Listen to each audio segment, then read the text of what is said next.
berbincang tentang takdir.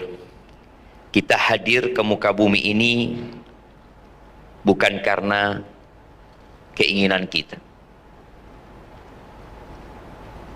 Kedua orang tua kita juga mungkin ingin punya anak laki-laki, tapi ternyata yang keluar perempuan.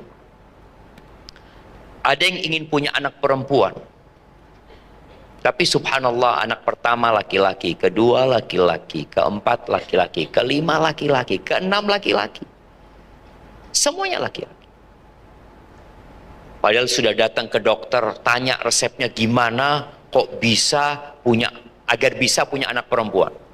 Oh modelnya gini gitu, makannya ini, minumnya ini, ternyata keluar tetap laki-laki. Itu yang namanya takdir.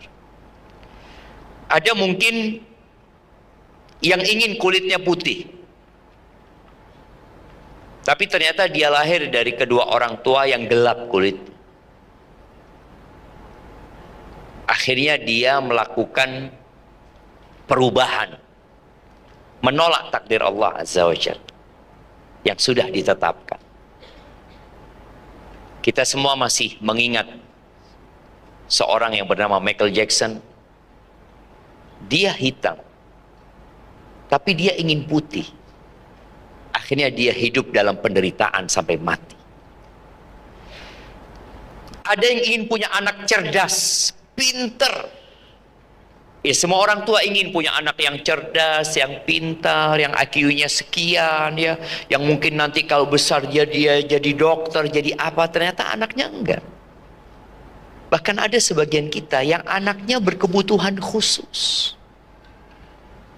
Dia nggak ingin itu terjadi.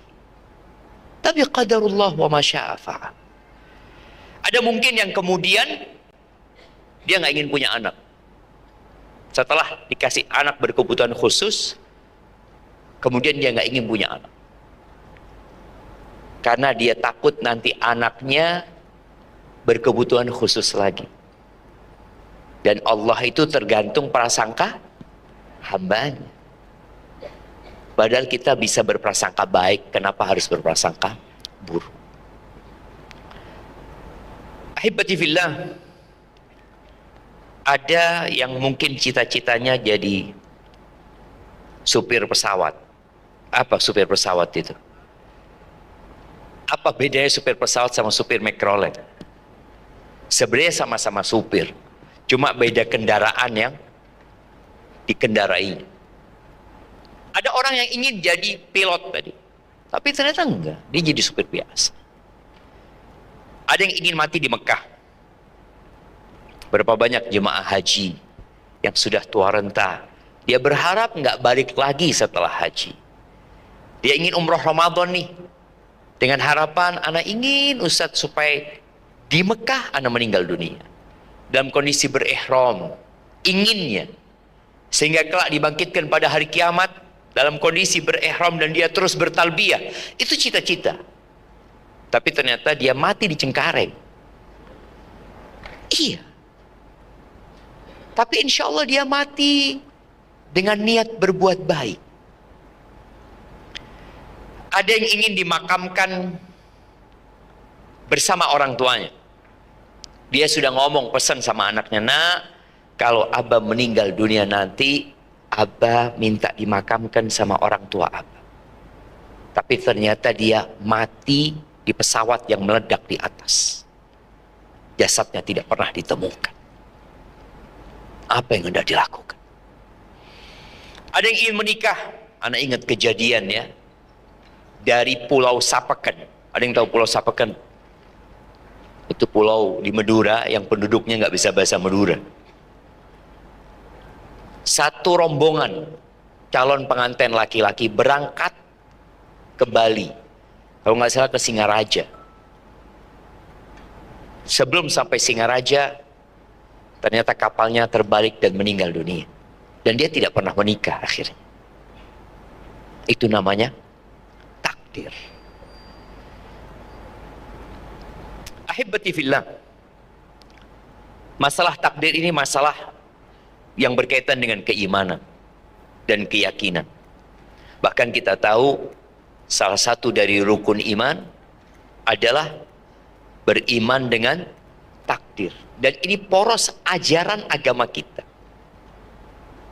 Kalau kita ingin hidup berbahagia di dunia dan di akhirat, Allah Azza wa Jal pemilik segalanya. Kita nggak pernah memiliki diri kita sendiri. Makanya orang yang bunuh diri, Allah azab dia. Karena dia nggak punya hak menggunakan tubuh itu semau dia. Orang yang puasa umpamanya, dia puasa, padahal dokter sudah nyampaikan, kau kalau puasa bahaya dengan kesehatanmu, nggak apa-apa. Kok bisa mati loh, nggak apa-apa. Apakah perbuatan dia dibenarkan? Enggak. Kok melakukan perbuatan dosa gitu. Jadi kita tahu ada sesuatu yang merupakan ketentuan Allah dalam penciptaannya. Ada ketentuan Allah dalam syariatnya. Dan ini nanti yang akan kita bahas. Kita akan bahas terlebih dahulu berkaitan dengan takdir. Di sesi kedua kita akan berbicara tentang sikap kita seperti apa ketika memang takdir itu sudah ditetapkan. Jamaah harap semua memegang handphonenya. Nah, paling senang mak-mak itu pegang handphone. Buka handphonenya. Kemudian buka Al-Qur'annya. Buka surat An-Najm. Surat ke-53. Baca ayat 38 sampai 54. Siapa dari peserta yang ingin membacakan, silahkan bersama artinya. Nah, monggo.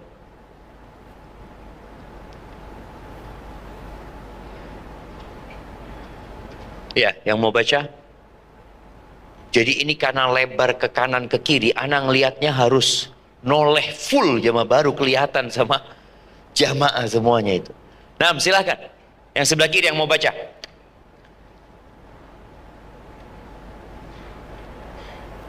Masya Allah. Ada yang mau baca, angkat tangan jamaah. Oke, sebelah kiri nggak ada. Sebelah kanan. Ayo supaya kita tahu dalilnya itu di mana. Peserta kok panitia. Ya Allah peserta, ada hadiahnya yang baca. Oh ini ada yang angkat tangan. Nah, silakan.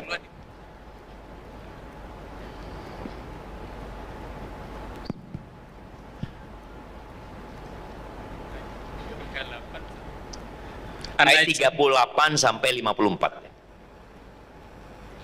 أعوذ بالله من الشيطان الرجيم بسم الله الرحمن الرحيم ألا تزر وازرة وزر أخرى وأن ليس للإنسان إلا ما سعى وأن سعيه سوف يرى ثم يجزاه الجزاء الأوفى وأن إلى ربك المنتهى وأنه هو أضحك وأبكى وأنه هو أمات وأحيا.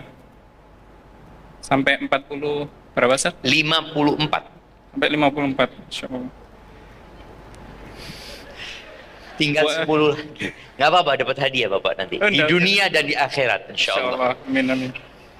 وأنه خلق الزوجين الذكر والأنثى من نطفة إذا تمنى وأن عليه النشأة الأخرى وأن عليه النشأة الأخرى وأن عليه النشأة الأخرى وأنه هو أغنى وأقنى وأنه هو رب الشعرى وأنه أهلك عادا الأولى وثمود فما أبقى وقوم نوح من قبل إنهم كانوا هم أظلم وأطغى والمؤتفكة أهوى فغشاها ما غشا. Barakallahu fiik. Taib, artinya biar yang lain yang baca. Nah, berikan hadiah kepada beliau. Nah, yang mau baca artinya. Oh, ada ibu-ibu. Ibu-ibu jauh di sana.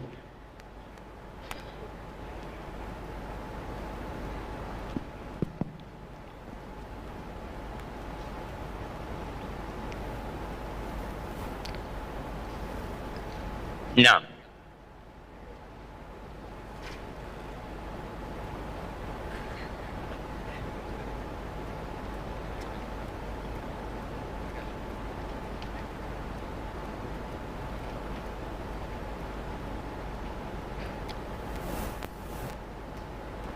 ayat 38. Ini kita harus nunggu karena takdir juga, coba. Nah, A'udzubillahi minasyaitonirrajim. Bismillahirrahmanirrahim. Padahal mereka tidak mempunyai pengetahuan tentang hal itu. ayat 38. 38.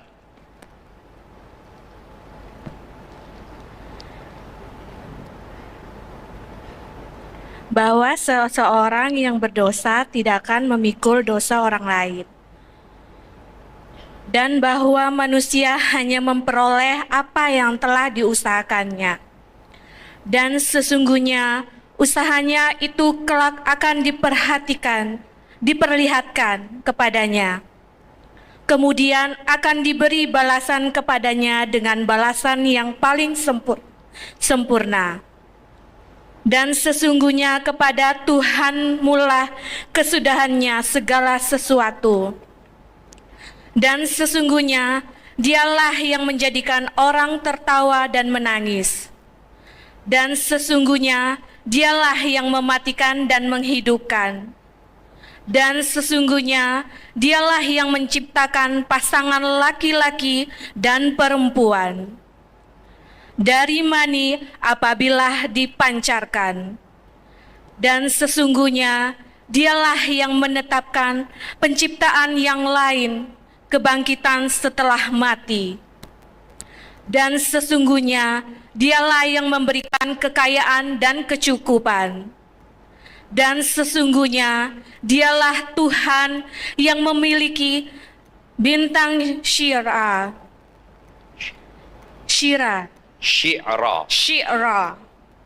Dan sesungguhnya dialah yang telah membinasakan kaum Ad dahulu kala.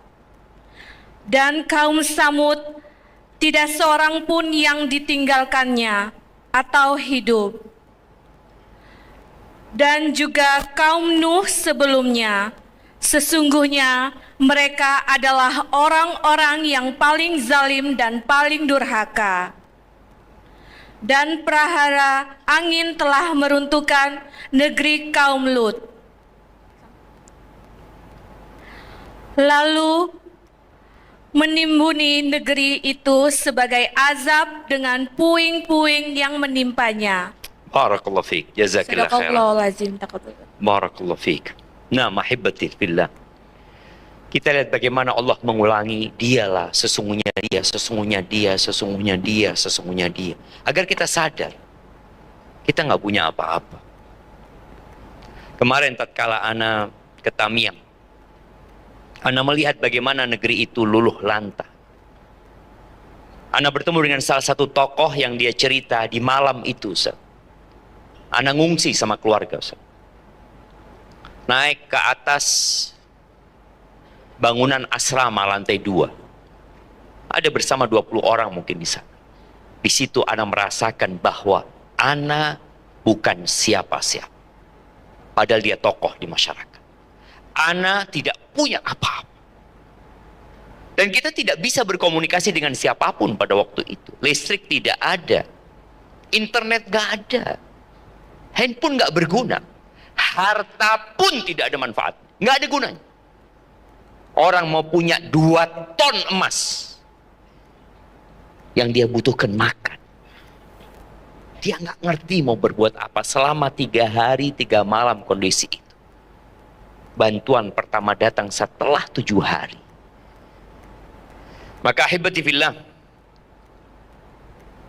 Terkadang ada perasaan yang mengganjal di hati kita tentang takdir. Maka semoga kajian ini bisa menyingkap perasaan-perasaan tersebut dan mengembalikan kita kepada iman yang hakiki terhadap rukun iman yang keenam ini. Ahibati fillah, segala sesuatu sudah Allah tetapkan.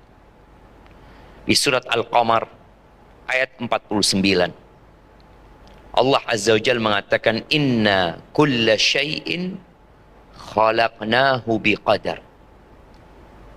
Kata Allah, sesungguhnya buat kami segala sesuatu sudah diciptakan dengan ketentuan. Nggak ada ceritanya kebetulan buat Allah. Tapi buat kita sering kebetulan itu terjadi. Jadi nggak apa-apa kita ngomong kebetulan. Karena buat kita memang kebetulan. Tapi buat Allah takdir. Artinya kebetulan itu kita tidak merencanakan. Kita tidak berjanji untuk jumpa. Tahu-tahu di ruang ini, ya Allah, ikut juga. Itu namanya kebetulan. Tapi kejadian itu sudah Allah tentukan. Kemudian di surat Al-Ahzab ayat 38 Allah mengatakan, wa kana amrullahi qadaran maktura. Urusan Allah itu sudah ditetapkan dan pasti terjadi.